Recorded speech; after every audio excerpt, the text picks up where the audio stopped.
नमस्कार, मैं शालिनी और आप देख रहे हैं वर्तमान युग। तो आइए शुरुआत करते हैं आज की खास खबर से। तेजस्वी यादव ने बिहार की जनता के नाम लिखा खुला पत्र, किए कई बड़े वादे।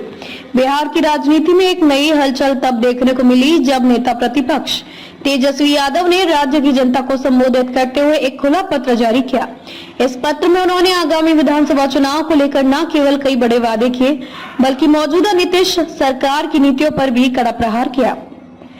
तेजस्वी यादव ने अपने पत्र में दावा किया कि यदि आगामी चुनावों में महागठबंधन को सत्ता में आने का मौका मिला तो महज 5 वर्षों में बिहार को देश का नंबर 1 राज्य बनाना जाएगा।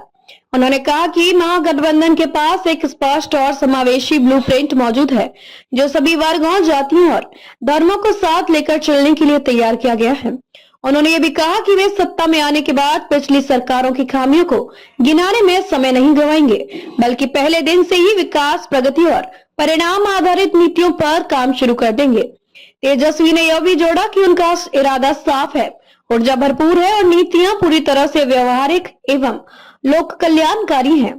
तेजस्वी यादव ने अपने पत्र में उल्लेख किया कि बिहार में अंतर्राष्ट्रीय स्तर के उद्योगों को बढ़ावा देने की दिशा में काम होगा। उन्होंने कहा कि राज्य को निवेश और औद्योगिक दृष्टि से आकर्षक बनाया जाएगा, जिससे रोजगार के नए अवसर पैदा होंगे और पलायन पर रोक लगेगी।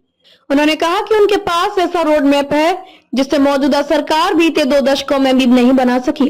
तेजस्वी का दावा है कि उन्होंने एक आर्थिक एवं जातिगत सर्वेक्षण के आधार पर 94 लाख गरीब परिवारों की पहचान की है।